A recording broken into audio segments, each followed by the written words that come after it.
بسم اللہ الرحمن الرحیم، السلام علیکم۔ امید ہے آپ لوگ خیریت سے ہوں گے۔ آج کے جو موضوعات ہیں اس میں ظاہر ہے کہ سب سے بڑی خبر تو اس وقت یہی ہے کہ ڈونلڈ ٹرمپ امریکہ کے 47ویں صدر بن چکے ہیں اور آتے ہی انہوں نے تہلکہ مچا دیا ہے۔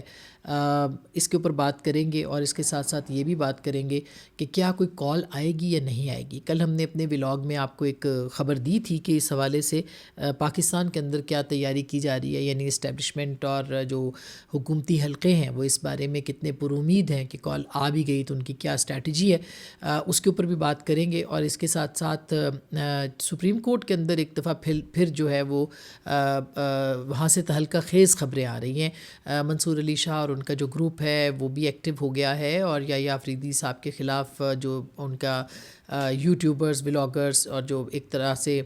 دوسرا گروپ ہے وہ بھی ایکٹیو ہے۔ خود یحییٰ آفریدی صاحب کے جو فیصلے ہیں یا ان کے جو آئینی کوڈ کے حوالے سے جو نئی حالیہ امین الدین خان صاحب نے جو اقدامات کیے ہیں، اور پھر توہین عدالت جو ایڈیشنل رجسٹرار کے خلاف ہے، اس نے ایک نئے تنازع کو بھی جنم دیا ہے۔ یہ تنازع کس حد تک بڑھے گا، یہ کہاں تک جا سکتا ہے، اور کیا یہ کبھی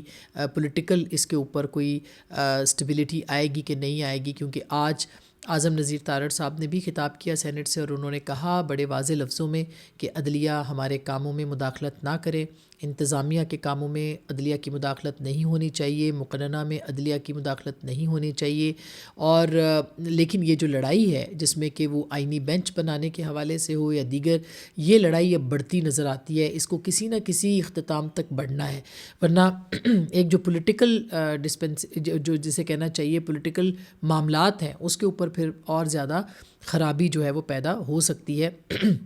اور اس کا نقصان ظاہر ہے کہ ریاست کو بھی ہوگا۔ اچھا، اس کے اوپر ہم بات کریں گے، اور اس کے ساتھ ساتھ ہم بات کریں گے جو سندھ سے، دریائے سندھ سے جو 6 جو کینالز جو ہے نکالنے کا، کچھ لوگ 4 کہہ رہے ہیں کیونکہ اس کا منصوبہ ابھی تک منظر عام پر نہیں ہے، لیکن 4 اور 6 کے درمیان جو کینالز نکالنی ہے چولستان کو، اس میں جو بلوچستان، پنجاب اور خیبر پختونخوا اور سندھ کے کچھ علاقے ہیں جہاں پہ کارپوریٹ فارمنگ کے لیے انویسٹرز کو دیے جا رہے ہیں، ان کے لیے یہ منصوبہ جو ہے وہ بنایا جا رہا ہے۔ اس کے اوپر بہت سندھ سے آوازیں اٹھ رہی ہیں، آج شاہد رحمان صاحبہ نے بھی بات کی ہے، اس پہ بات کریں گے۔ تو سب سے پہلے ڈونلڈ ٹرمپ صاحب کی کال آئے گی کہ نہیں آئے گی؟ پاکستان میں اس کال کا بہت انتظار ہے، اور یہ کال جو ہے یہ کس طرح سے آ سکتی ہے اور کیا اس کے معاملات ہوں گے۔ اس کے اوپر آپ نے دیکھا ہوگا کہ آج کل ایک عمران ریاض خان صاحب کا ایک پوسٹر جو ہے آج بہت زیادہ وہ وائرل ہوا ہے، جس میں کہ وہ کہہ رہے ہیں کہ پہلی تقریر میں ہی سرپرائز جو ہے وہ مل سکے گا، اس طرح کی کوئی انہوں نے بات کہی اپنے ولاگ میں، اور وہ ظاہر ہے کہ پہلی تقریر میں ٹرمپ صاحب نے عمران خان صاحب کو یاد نہیں رکھا۔ اس کے اوپر مختلف تنقید بھی ہو رہی ہے۔ اس میں یہ ایکسپیکٹیشن کیوں ہے پاکستان تحریک انصاف کو، یہ ایک بہت اہم سوال ہے۔ اور پہلا جو دن تھا ڈونلڈ ٹرمپ کا وہ بالکل مختلف رہا۔ انہوں نے مختلف موضوعات پہ اپنی پریس ٹاک میں بھی جو بات کی، جو مختلف انہوں نے اقدامات کیے ہیں، اور جس طرح سے انہوں نے پہلا دن گزارا ہے، وہ اس بات کا بہت بڑا اظہار ہے کہ امریکہ جو ہے وہ اس وقت گلوبلائزیشن سے اپنے جو ایشوز ہیں اس کے اوپر زیادہ فوکس کرے گا اور انہی کو زیادہ اہمیت دے گا۔ مثلا جو ورلڈ ہیلتھ آرگنائزیشن ہے اس کے حوالے سے جو انہوں نے اپنے کنسرنز شو کیے ہیں، یا یورپی یونین کی جانب سے جو کنسرن سامنے آ رہے ہیں، اس کا مطلب یہ ہے کہ امریکہ جو ہے وہ صرف اور صرف اپنی ان سب معاملات سے اپنے آپ کو الگ کر کے اپنے حوالے سے جو ہے وہ معاملات کو دیکھنا چاہتا ہے، یعنی ڈومیسٹک ایشوز کو بہت زیادہ فوکس کرے گا۔ گلوبلائزیشن جو ہے اس کے اوپر اس کا فوکس کم ہوگا۔ اس سے ظاہر ہے کہ جو انٹرنیشنل پولیٹکس ہے اس کے اوپر بہت اثرات پیدا ہوں گے۔ ان کے آنے سے پہلے ہی ان کا گرین لینڈ سے متعلق بیان ہو، یا ان کا پاناما لیک کے حوالے سے بیان ہو، خلیج پاناما کو انہوں نے خلیج امریکہ کا نام دینے کی بات کی ہو، کینیڈا سے متعلق ان کے اقدامات یا ان کے جو اعلانات ہیں اس کے حوالے سے بات ہو، تو یہ سب پہلے ہی کنٹروورشل ہو چکے ہیں۔ ایک ایسا دور کا آغاز ٹرمپ صاحب کا ہوا ہے جس کو نیو یارک ٹائمز جو ہے وہ خوف کا دور یا ہتھیار جو ہے وہ استعمال کرنے کی بات کر رہا ہے۔ مختلف جو بڑے اخبارات ہیں ان کے اداریے دیکھیے، ان کے جو ایڈیٹوریلز ہیں ان کو دیکھیں، تو جو ٹرمپ صاحب کا دور ہے وہ پچھلے دور سے قطعی طور پر مختلف نہیں، بلکہ اس سے کچھ ہاتھ آگے ہی جائے گا، اور ایک فیئر فیکٹر ہے جو کہ خود امریکہ کے اندر بھی اور جو دیگر ممالک ہیں ان کے اندر موجود ہے۔ اچھا، اب ڈونلڈ ٹرمپ جو ہیں، محسن نقوی صاحب بھی بہرحال وہاں پہنچے ہیں اور انہوں نے اپنے کچھ ٹویٹس میں اپنی جو انگیجمنٹس ہیں کانگریس مین کے ساتھ اور دیگر لوگوں کے ساتھ وہ بھی انہوں نے شیئر کی ہیں. ان کے آنے کے بعد ہی ایک پتہ چلے گا کہ وہاں کی جو فضا ہے وہ کس طرح سے پاکستان کے لیے رہی ہے اور پاکستان کے لیے کیا ہے. لیکن یہ میں آپ کو بتا دوں جو پہلا انہوں نے حلف لیا ہے اس میں انہوں نے مختلف امریکی صدر نے جو ہے وہ ایگزیکٹو حکم نامے بھی جاری کیے ہیں. اس میں 1600 لوگ جو کہ 1600 لوگ جو تھے وہ انوالو تھے کیپٹل ہل میں پہ حملے کے، ان کو بھی انہوں نے معاف کر دیا. یوں سمجھیے کہ اگر عمران خان صاحب واپس آتے ہیں اور 9 مئی کے سارے لوگوں کو معافی دے دیتے ہیں تو ایک طرح سے اسی طرح کا بھونچال جو ہے وہ امریکہ میں آیا ہوا ہے. اور امریکی کانگریس کی جو سابق اسپیکر ہیں نینسی پیلوسی، اس نے اس حملے میں جو معافی دینے والے ہیں انہوں نے اس کو کہا ہے کہ یہ بہت ہی اشتعال انگیز توہین ہے جو کہ کی گئی ہے، یعنی اس کو بہت زیادہ انہوں نے اس کے اوپر تنقید کی ہے. اسی طرح سے ٹرمپ صاحب نے یہ بھی کہا ہے کہ ایک لمحہ ضائع کیے بغیر بہت سے کام کریں گے اور ایک سنہری دور کا آغاز ہو رہا ہے. پھر انہوں نے ایگزیکٹو حکم نامے کے ذریعے جو امریکہ میں پیدائش کے ساتھ ہی جو شہریت ملتی تھی وہ بھی انہوں نے ختم کر دی ہے. 150 سال پرانا یہ حق ہے جس کو کہ ختم کرنے کی انہوں نے کوشش کی ہے. اور اس حکم کو ظاہر کہا جا رہا ہے یہ جو حکم انہوں نے دیا ہے کہ جو مثلاً بہت سارے لوگ پاکستان سے بھی جاتے تھے وزٹ ویزا کے اوپر، وہاں پہ ان کے بچے پیدا ہوتے تھے اور ان کو امریکی شہریت مل جاتی تھی. اس طرح کی شہریتیں وہاں پہ بہت زیادہ ہیں. تو اسی طرح سے جو باقی باہر سے لوگ آتے ہیں وہ بھی اسی طرح ان کے امریکہ کے اندر جو ہے وہ اپنا اختیار استعمال کرتے ہیں اور اس طرح سے ان کو شہریت جو ہے وہ مل جاتی ہے اور ان کو وہاں پہ پورا حق بھی حاصل ہوتا ہے. اب کہا جا رہا ہے کہ یہ جو 150 سالہ حکم تھا اس کو اب عدالت میں چیلنج کیا جا سکتا ہے. یعنی جو وہاں پہ پیدائشی حق جو بچے پیدا ہوتے ہیں ان کو امریکی نیشنلٹی ملتی تھی، اب وہ حق جو ہے وہ ختم ہوا ہے لیکن اس کو چیلنج کیا جائے گا. اسی طرح سے 78 حکم نامے ہیں ٹرمپ صاحب نے آتے ہی جو ہے ان کو منسوخ کر دیا ہے اور انہوں نے صدارت کے پہلے روز جو ہے یہ سب کچھ کیا ہے یہ تاثر دینے کے لیے کہ اب جو کچھ ہوگا وہ ان کی مرضی سے ہوگا. اور وہ وہاں کی بقول شخص اسٹیبلشمنٹ کو بھی چیلنج کر رہے ہیں اور وہاں کی اسٹیبلشمنٹ ظاہر ہے کہ اس طرح کے ساری چیزیں جس میں کہ بہت پرانی اور ان کے بھی اختیار کی باتیں ہیں اس کو وہ چیلنج ہی سمجھیں گے. تو ایک طرح سے ٹرمپ صاحب نے آتے ہی ایک ٹھہرے ہوئے پانی کے اندر جو ہے وہ پتھر پھینک دیا ہے اور اب اس پتھر کا جو ہے وہ نتیجہ ہمیں دیکھنا پڑے گا. پھر اسی طرح سے انہوں نے پیرس کے جو موسمیاتی تبدیلی کا معاہدہ تھا، یہ انٹرنیشنل معاہدہ تھا، اس کو بھی انہوں نے منسوخ کر دیا ہے. دستبردار ہو گئے. عالمی ادارہ صحت سے بھی انہوں نے الگ کر لیا خود کو. میکسیکو کے ساتھ سرحد پر قومی ایمرجنسی نافذ کر دی ہے. اور اسی طرح سے اب انہوں نے ایک اپنے آپ کو ایک تبدیلی کی علامت، ہمارے ہاں بھی تبدیلی آئی تھی، تبدیلی کی علامت جو صدر ہے اس کو انہوں نے اپنے آپ کو بنانے کی کوشش کی. اسی طرح سے جو غزہ ہے اس کے معاملے کے اوپر بھی وہ اپنی ایک قدم پیچھے ہٹتے ہوئے بات کر رہے ہیں. وہ کہہ رہے ہیں کہ وہ پر امید نہیں ہے کہ غزہ جنگ بندی کا معاہدہ جو ہے یہ برقرار رہ پائے گا. کل ہی یہ اس کے اوپر عمل درآمد شروع ہوا ہے اور آپ نے دیکھا کہ لوگ جو ہیں وہاں پہ جا رہے ہیں. تعمیر نو کی بات ہے لیکن انہوں نے اس کو اس طرح سے کہا ہے اور یہ بھی کہا ہے کہ یہ ہماری جنگ نہیں ہے. یعنی جو ساتھ میں جو غزہ کی جنگ ہے اس کو اپنی جنگ قرار نہیں دیا، یہ ان کی جنگ ہے. یعنی لیکن میں پر اعتماد نہیں ہوں. انہوں نے یہ کہا کہ میرا یہ مسئلہ نہیں ہے، مسئلہ جو ہے وہ اسرائیل کا ہے یا ان کا ہے. لیکن ساتھ میں یہ بھی کہا کہ حماس کو جو ہے وہ کمزور کر دیا گیا ہے اور غزہ اب ایک تباہ شدہ علاقے کا منظر جو ہے وہ پیش کرتا ہے. بس امریکی صدر نے پھر یہ بھی بتایا کہ اگر منصوبہ آگے بڑھتا ہے تو غزہ میں کئی خوبصورت چیزیں بھی ہو سکتی ہیں. پھر انہوں نے ایک بہت دلچسپ بات کی ہے اور ان کے آنے کے بعد جو ہے بہت سارے بات لوگ کر بھی رہے ہیں اور اس پہ بہت زیادہ لکھا بھی جا رہا ہے کہ اب سعودی عرب بھی جو ہے وہ اسرائیل کو تسلیم کر لے گا. آپ کو یاد ہوگا کہ پہلے بھی اس کے اوپر بات ہوئی تھی لیکن پھر بائیڈن انتظامیہ کے آنے کے بعد یہ معاملہ رک گیا تھا، لیکن اب لگتا ہے ایسے ہے کہ اس کے اوپر عمل درآمد ہو سکتا ہے. اچھا، پھر اس کے اندر جو بہت اہم چیزیں ہیں اس میں انہوں نے ایک طرح سے دیکھا جائے تو ٹک ٹاک پہ جو پابندی تھی جو کہ پچھلی گورنمنٹ نے لگائی تھی اس کو بھی انہوں نے اس کے اوپر بھی انہوں نے کہہ دیا ہے کہ اس کے 75 روز کے لیے اس کو مؤخر کر دیا 75 ڈیز کے لیے, اور یہ کہا ہے کہ یہ معاملہ 75 ڈیز میں عدالت کے اندر جو ہے وہ کیا جائے. کمپنی کے پاس موقع ہے کہ وہ امریکہ میں پابندی سے بچنے کے لیے کمپنی کو فروغ کر دیں. یعنی انہوں نے امریکہ میں پابندی سے بچنے کے لیے ٹک ٹاک کو وہاں پہ فروغ کرنے کی کم مشورہ بھی دیا ہے. اب ظاہر ہے یہ معاملہ جو ہے کورٹ میں بھی جا سکتا ہے اور وہاں سے بھی ان کو شاید کوئی ریلیف ملے, لیکن 75 روز کے لیے ٹک ٹاک پر سے پابندی جو ہے وہ ختم ہو چکی ہے, اور ایک آپشن دیا گیا ہے کہ ٹک ٹاک ظاہر ہے وہاں پہ بہت اس کی وہ ٹک ٹاک جتنا پاپولر پلیٹ فارم جو ہے وہ ابھی تک وہاں پہ نہیں ہے, لہٰذا یہ کہا جا رہا ہے کہ اس پلیٹ فارم کو جو ہے اگر آپ یہاں بیچنا چاہتے ہیں تو آپ بیچتے ہیں, اور ظاہر ہے اس کو بیچنے کے علاوہ کوئی اور چیز جو ہے وہ نہیں ہوگی. ایک اور بہت اہم چیز ہوئی ہے, اور اس میں یہ ہوا ہے کہ جتنے بھی سوشل میڈیا کے تمام وہاں پہ جو اہم جیسے مارک زکربرگ جو ہیں, انہوں نے زرکبرگ ہم ان کو بولتے ہیں, لیکن انہوں نے جو ہے وہ ایک طرح سے اس کے اوپر بھی ان کو بھی کل وہ شریک تھے, اور کہا جا رہا ہے کہ کمپلیٹلی سرنڈر جو ہے وہاں پہ ان کا ہوا ہے. میٹا کا جو ان کا ایک انہوں نے پہلے تھوڑا ریزسٹ کیا تھا, اس کے اوپر جو ہے وہ ریزسٹنس کے اوپر, اور اسی طرح سے آپ نے دیکھا کہ ایلن مسک جو ٹویٹر کے ہیں وہ تو آلریڈی وہاں پہ ہیں, اور کہا جاتا ہے کہ ٹویٹر نے ٹرمپ صاحب کی جو جیت ہے اس میں بہت اہم کردار بھی ادا کیا ہے. ابھی جو ان کے ساؤتھ ایشیا کے حوالے سے, کیونکہ بہت زیادہ ان کی جو کیبنٹ ہے اس کے اندر انڈینس کی جو پریزنس ہے یا انڈین نژاد امریکی جو شہری ہیں ان کے اندر شریک ہیں, ان کے حوالے سے بھی بہت اہم دلچسپ جو معلومات ہے وہ آئیں گی سامنے کہ وہ کیا رویہ اختیار کرتے ہیں اور کس طرح سے وہ آگے اس معاملے کو لے کے چلتے ہیں. باتیں ہیں پاکستان کی سپریم کورٹ کے حوالے سے, جہاں پہ اب ایک طرح سے پھر تنازع, جیسے میں نے پہلے بتایا کہ یہ بڑھتا نظر آتا ہے, اور اس تنازع کے حوالے سے جو ہے وہ چیزیں بھی اب سمجھنے کی ضرورت ہے, کیونکہ یہ کبھی معاملہ دبا ہی نہیں تھا. یہ پہلی بار اس کچھ دنوں کے بعد جو ہے یہ سامنے آ چکا ہے, اور اس کے بعد پاکستان کی سیاست کے اندر بھی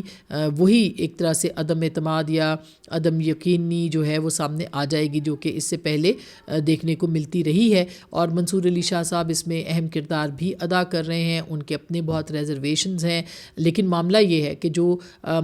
پارلیمنٹ نے قوانین بنائے ہیں, قانون سازی کی ہے, اس قانون سازی کو کسی طور بھی سپریم کورٹ کے اندر اس کو چیلنج کرنا, یا ابھی 26ویں ترمیم کا معاملہ بھی بہرحال آ چکا ہے, اس میں بھی دیکھنا ہے کہ کیا ہوگا. یہ ایک معاملہ بہت اہم ہوگا. اچھا, میں اس سے پہلے کہ سپریم کورٹ پہ آ گئی ہوں, مگر میں تھوڑا سا پھر پیچھے چاہوں گی کہ پاکستان کے اندر یہ بحث چل رہی ہے کہ صدر ٹرمپ جو ہیں وہ آئیں گے, اور آتے ہی جو ہے وہ کوئی حکم نامہ جاری کریں گے, اور عمران خان صاحب جو ہیں وہ رہا ہو جائیں گے. سر دست ہمیں حکومتی اور ریاستی جو ہمیں ذرائع ہیں ان کے اندر کوئی ایسی معلومات نظر نہیں آتی, یا پریشر بالکل موجود تھا اور ہے, لیکن اپنے جو اسٹیبلشمنٹ کے اور حکومت کے اپنے جو انہوں نے اپنے ہرکارے ہیں, اسٹیبلشمنٹ زیادہ کہا جا سکتا ہے, ان کے جو اپنے سگنلز ہیں یا ان کے اپنے جو ان کے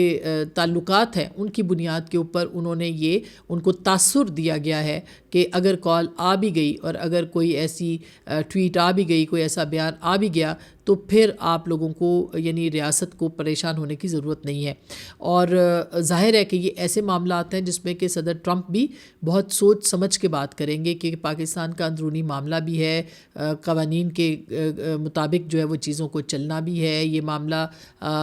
جو ہے وہ کورٹس کے اندر بھی معاملات ہیں, اور ریاست کے پاس بھی وہ پتے موجود ہیں کہ جن کو وہ کھیل کے آگے بڑھ سکتے ہیں. محسن نقوی صاحب کا امریکہ جانا, وہاں پہ مختلف کانگریس کے لوگوں سے ملنا, ان کی ملاقاتیں وہاں پر ٹائی اپ ہوئی ہوئی ہیں جو ہماری معلومات ہے, اور ان کا وہاں پہ لوگوں کو ظاہر ہے کہ ایک طرح سے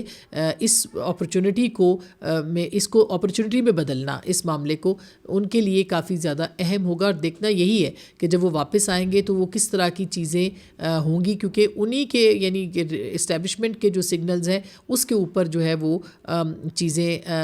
سامنے آنا شروع ہو جائیں گی. اچھا, ایک اور بڑی دلچسپ بات ہے کہ جو انصار عباسی صاحب کی سٹوری ہے, اور ہم نے خیر 2-3 دن پہلے اپنے ولاگ میں یہ خبر آپ کے سامنے رکھی تھی کہ اسٹیبلشمنٹ جو ہے اس نے اس کے اوپر باقاعدہ جو بیرسٹر گوہر کے ساتھ ملاقات تھی اس کے اوپر انہوں نے باقاعدہ بریف کیا ہے گورنمنٹ کو، اور ہم نے بتایا تھا کہ جب یہ بات ہوئی تھی ان کے کیسز کے حوالے سے تو یہ پیغام اسٹیبلشمنٹ نے ان کو دیا کہ یہ معاملات چونکہ قانونی ہیں اور قانون جو ہے وہ اپنا رستہ لیتا ہے تو اس معاملے پہ بات نہیں کی جا سکتی. میرا جو ویکینڈ کے اوپر جو میرا ویلاگ تھا اس کے اوپر آپ دیکھ سکتے ہیں کہ یہ ساری معلومات ہیں، لیکن اب ایک کلیئرٹی جو ہے وہ گورنمنٹ کو بھی دی گئی ہے انصار عباسی صاحب کی سٹوری کے مطابق کہ یہ جو میٹنگ تھی بیرسٹر گوہر کے ساتھ، یہ بیرسٹر گوہر کے ساتھ میٹنگ ایک باضابطہ طے شدہ تھی اور اس کے طے شدہ نہیں تھی، اور اس کے اندر جو ہے وہ صرف اور صرف لا اینڈ آرڈر کے حوالے سے بات کی جا رہی ہے. تو ایک طرح سے دیکھا جائے تو اسٹیبلشمنٹ جو ہے وہ بھی دونوں طرف اس وقت جو ہے وہ اپنے معاملات کو بہتر کرنے کی کوشش کر رہی ہے. وہ حکومت کو بھی اعتماد میں لینا چاہتی ہے، لیکن اس کے ساتھ ساتھ دوسری طرف بھی رابطے جو ہیں وہ بحال ہوئے ہیں، اس میں کوئی دو رائے نہیں ہے. تو یہ ایک معاملہ ہے. اچھا، اب سندھ کے اندر جو زمین کا مسئلہ ہے جس میں کیا شہری رحمان صاحبہ نے بھی بڑی دبنگ قسم کی تقریر جو ہے وہ کی ہے سینٹ کے اندر، اور اس کی بہت ضرورت تھی. میں نے آپ کو بتایا کہ ویکینڈ پہ میں کراچی میں تھی اور میری وہاں پہ بہت سارے پارلیمنٹیرینز کے ہم نیوز کا جو ہمارا ایک اینیورسری تھی اس کے سلسلے میں لوگوں سے ملاقات ہوئی، انٹیلیجنشیا سے وہاں پہ ملاقات ہوئی، صحافیوں سے ملاقات ہوئی، اور آپ یقین کریں کہ ایک ہی سوال وہاں پہ تھا کہ کیا یہ جو نہریں ہیں نکالی جا رہی ہیں یہ نکالی جائیں گی، اور اگر یہ نکالی گئیں تو کنسرن تھا کہ سندھ جو ہے وہ بالکل بنجر ہو جائے گا. اور یہ کنسرن جو ہے وہ یہ بے جا بھی نہیں ہے. اگر آپ اس کو دیکھیں ان سارے معاملات کو تو اس میں ابھی بلکہ کچھ دیر پہلے کل جب ہم نے بات کی تھی تو عوامی تحریک کے وہاں کے جو ایک سربراہ ان کے لیڈر ہیں رانٹو صاحب، ان کا تھا نام عبدالقادر رانٹو صاحب، انہوں نے مجھے میسج کیا ہے اس کے اوپر اور انہوں نے کافی تفصیل سے اس معاملے کو جو ہے وہ سمجھایا ہے. آج شہری رحمان صاحبہ نے یہ جو اس کے اوپر ہائی لائٹ کیا اس پہ بھی انہوں نے یہ کہا ہے کہ سندھ کے اندر جو ہے وہ 7 ملین ایکڑ زمین ہے. اگر آپ یہ جو 4.8 ملین ایکڑ زمین ہے اس کو اگر آپ زرخیز کرنا چاہتے ہیں تو یہ جو ہماری 7 ملین زمین ہے اس کو آپ کیا بنجر کر دیں گے؟ یہ بہت ویلڈ کوسچن ہے جو کہ انہوں نے اٹھایا ہے. انہوں نے کہا یہ مختلف علاقوں کو آپ کرنا چاہتے ہیں اور سندھ میں پہلے ہی پانی کم ہے، اس کے بعد اس میں سے جب نہریں نکلیں گی تو ظاہر ہے کہ سندھ کے پاس میٹھا پانی موجود نہیں ہے. وہ کھارا پانی جو ہے زمین کے لیے، وہ فصلوں کے لیے وہ تباہی کا سبب بنے گا. اور جو سب سے اہم سوال شہری رحمان صاحبہ نے اٹھایا جو کہ پرٹیننٹ کوسچن ہے وہ یہ ہے کہ اس پہ جو کونسل آف کامن انٹرسٹ ہے وہ کیوں میٹنگ نہیں کر رہی، اور اگر نگران حکومت نے اس کے اوپر کوئی منصوبہ تیار کیا تھا تو اس کو جو موجودہ حکومت ہے وہ کیسے کیری فارورڈ کر سکتی ہے. اس کے لیے جو اسٹیک ہولڈرز ہیں، اور سب سے بڑا اسٹیک ہولڈر سندھ ہے، اس سے اوپر اس کے ساتھ کیوں بات نہیں کی جا رہی. انہوں نے آج اس کے اوپر جو ہے وہ بات کی اور یہ کہا ہے کہ خدشات ختم کریں اس معاملے کے اوپر، اور یہ جو انویسٹرز کو آپ نے زمین دینی ہے اس کی بجائے جو 7 ملین ایکڑ خود سندھ کی زمین ہے اس کو سیراب کرنے کے لیے آپ نے سوچا یا نہیں سوچا. یہ ایک پہلے ہی وہاں پہ سندھ کے حوالے سے، اور میں آپ کو بتاؤں یہ جو عوامی تحریک ہے صرف یہ نہیں، پیپلز پارٹی کے بہت سینئر جو وہاں کے وزراء ہیں انہوں نے آف دا ریکارڈ مجھ سے بات کی اور اس پہ اس معاملے کے اوپر انہوں نے کہا کہ سندھ جو ہے وہ کوئی کمپرومائز نہیں کرے گا. بلاول بھٹو صاحب کے حوالے سے بھی بات یہی کی ہے، اور وہاں پہ جتنی جماعتیں ہیں، قوم پرست جماعتیں ہیں جس میں کہ عوامی تحریک بھی ہے پلیجو صاحب کی، اور اسی طرح سے دیگر جو جماعتیں ہیں، اور پیپلز پارٹی جو خود وہاں کی سب سے بڑی جماعت ہے، یہ سب کے سب ایک پیج پہ ہیں. اور سندھ کے اندر اس وقت شاید پاکستان کو شاید یہ بات سمجھ میں نہیں آ رہی باقی علاقوں کو، لیکن وہاں پہ سب سے بڑا جو کنسرن ہے وہ اس وقت یہ ہے، اور اس میں وہ مینشن کرتے ہیں کہ بہت سارے معاہدے ہیں جو کہ پاکستان بننے سے پہلے سے لے کے اب تک جو ہے وہ ہو چکے ہیں اس معاملے کے اوپر کہ سندھ کو جو پانی کی تقسیم ہے وہ کس طرح سے ہونی ہے، اس کے خلاف نہ جایا جائے. تو یہ نہیں ہو سکتا کہ آپ جو کارپوریٹ فارمنگ یا گرین پاکستان کا منصوبہ ہے وہ بناتے اپنے ہی ایک صوبے کے عوام کو ناراض کر دیں، بلکہ بلوچستان کے لوگوں کو بھی آپ ناراض کر دیں، وہاں کے علاقوں کو بھی وہاں زرخیز کرنے کے لیے وہاں کے لوگوں کے اوپر کیوں جو ہے وہ یہ سارا منصوبہ نہیں بن سکتا. ان کو کیوں نہیں اعتماد میں لیا جاتا؟ ان کو بغیر اعتماد میں لیا آپ کیسے یہ کر سکتے ہیں؟ سندھ کا جو پانی ہے وہ پہلے ہی کم ہو گیا، وہاں اور ذخائر کے لانے کی ضرورت ہے، بنانے کی ضرورت ہے. تو میرا خیال ہے یہ بہت ایک سینسٹیو میٹر ہے جس کو کہ نہیں نیشنل میڈیا کے اوپر دیکھا جا رہا. ہم ظاہر ہے اس پلیٹ فارم کے اوپر ہم نہ تو یہ ڈالرز کے لیے پلیٹ فارم ہے، نہ یہ پلیٹ فارم ہمارا جو ہے یہ کسی اور مقصد کے لیے. ہمارا مقصد یہاں پہ ایشوز کو ہائی لائٹ کرنا ہے اور ہم ایشوز کو ہائی لائٹ کریں گے. ہم جو جینون باتیں ہیں وہ ہم آپ کے سامنے رکھیں گے. جس کی ضرورت ہے سوشل میڈیا کے ذریعے سے یا یوٹیوب کے ذریعے سے اس کو بتانے کی ضرورت ہے، وہ ہم بتائیں گے آپ کو، کیونکہ ہمارا مقصد صرف اور صرف آپ کو صحیح اطلاعات دینا ہے. ہمارا مقصد فیک خبریں دے دے کے روز یہ کہ عمران خان صاحب رہا ہو جائیں گے، ٹرمپ صاحب رہا کرا دیں گے، بس 10 دن رہ گئے، 15 دن رہ رہے ہیں، لوگوں کو اس سے ویوز تو مل سکتے ہیں، لائکس بھی مل سکتے ہیں، لیکن جھوٹ پھر جھوٹ ہی ہے، اس کے پاؤں نہیں ہوتے. اور آج یہی ہم بات کر رہے تھے، اس کے اوپر انشاءاللہ تفصیلی آپ سے بات ہونی ہے. اپنا بہت خیال رکھیے گا اور اپنے فیڈ بیک سے ہمیں ضرور مطلع کرتے رہیے اور ہمیں انفارمیشن دیتے رہیے. ہم اس کی ویریفیکیشن بھی کریں گے، اس پہ بات بھی کریں گے اور ویریفائی کر کے آپ کو خبریں ہم ضرور آپ کے اس پلیٹ فارم پہ کم از کم آپ کی آواز ضرور گونجے گی. اپنا بہت خیال رکھیے گا. اللہ نے کے بعد.